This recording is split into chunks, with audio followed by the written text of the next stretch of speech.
Welcome to the Deep Dive. We pull the key insights from stacks of sources for you. Today, we're getting into something quite intriguing and, well, frankly, a bit concerning. It's an analysis suggesting something really quite shocking about the South African government. That's right. We're looking at sources that propose the ANC, the African National Congress, might be deliberately easing off on vehicle crime investigations, specifically hijackings. And the alleged reason, well, it's about money, tax revenue from people having to buy replacement cars. Mm-hmm. So let's get right to the heart of it. The claim, from these sources we've looked at, is pretty startling. Could these incredibly low conviction rates for hijackings actually be sort of helping the government's budget? Is that the idea? It's definitely a provocative argument, and what's really interesting, I think, is how the data points when you look at them this way. Well, they start building a very specific narrative. We're looking at how these sources piece together evidence to back up this pretty serious accusation. And the numbers they use, they're quite stark, aren't they? They really are. Our sources point to somewhere between, 1,479 and 1,566 Toyota Hiluxes hijacked every year. Just Hiluxes. Yeah. But here's the number that really jumps out. A conviction rate of just 2%. That seems incredibly low for such a common, serious crime. It is extremely low. And when you link those crime stats to the alleged financial motive, the numbers get big, fast. The analysis breaks it down. About $309,650 in taxes for every new Hilux sold. Wow. Per vehicle. Per vehicle. Now scale that up annually, just from Hilux sales. That's around R$9.67 billion. And if you look at all vehicle sales in 2023, it's a massive R$106.42 billion. That's huge. It is. To put it in perspective, that's over 6% of the entire government revenue for that year. A really significant chunk. And the sources really stress that replacement buys after hijackings feed directly into this. They estimate almost R$500 million, or $484.9 million, just from replacing those, say, 1,566 hijacked Hiluxes. Okay, so the financial angle is laid out. Yeah. But the sources go further, right? They talk about how this could actually happen on the ground. With the police, the SAPS. Exactly. It's not just about the money trail. The analysis points to some pretty worrying operational failures. Things like the police-to-population ratio getting much worse. It went from 1 officer for every 250 people in 2010 to 1 for every 450 in 2022. Fewer police per person. Right. And then there's the equipment issue.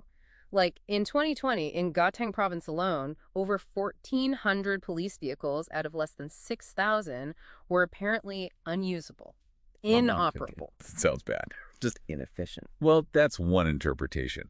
But the sources frame it differently. They suggest it could be seen as, deliberate under-resourcing, leading directly to those low conviction rates we talked about. Okay, I see the connection they're making. Yeah. And it gets darker than just inefficiency, doesn't it? There are mentions of actual corruption. Yes. The analysis brings in accusations of direct police complicity. Mm-hmm. They cite examples like SAPS officers allegedly being involved in smuggling stolen vehicles across borders, mentioning 64 recovered vehicles, and even these so-called blue light hijackings, where criminals use stolen police gear. It's pretty chilling stuff. Yeah. So if you connect that to the bigger picture, well, it starts to look less like simple mistakes and more like potentially a deeper systemic problem. And the sources link this into wider governance issues too, right? I remember seeing mentions of the Zondo Commission. That's right.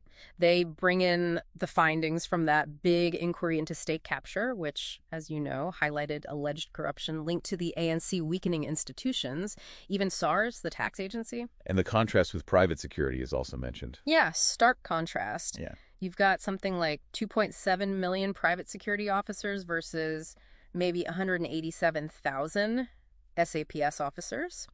And private firms like CarTrack, for example, reportedly boast recovery rates around 90% for stolen vehicles, which implicitly makes SAPS look, well, less effective. Right. So wrapping it all together, the argument presented is that all these factors, the neglect, the alleged corruption, the governance weaknesses, they create a system where maybe vehicle crime isn't tackled as hard as it could be because it keeps generating that tax revenue from replacement vehicles. Even though the total cost of crime is much higher. Exactly. The overall economic hit from crime is estimated at a massive R$700 billion, much, much bigger. But the sources focus on how these specific short-term tax gains could act as, well, a perverse incentive for inaction. And it really makes you, the listener, think, what happens to a society if financial motives are suspected of influencing how crime is fought? So let's summarize the conclusion we're drawing from these sources. The narrative presented is that the ANC government might be deliberately letting vehicle crime slide, at least to some extent, because it benefits financially through taxes on replacement cars bought after hijackings. And the evidence we've discussed is used to support that claim. And perhaps a final thought to leave you with. Consider the long game here. If these alleged short-term financial gains are perceived to be real, what does that do to public trust? What does it do to faith in governance and institutions over the long run? What are those broader consequences for everyone when that kind of cycle is even suspected?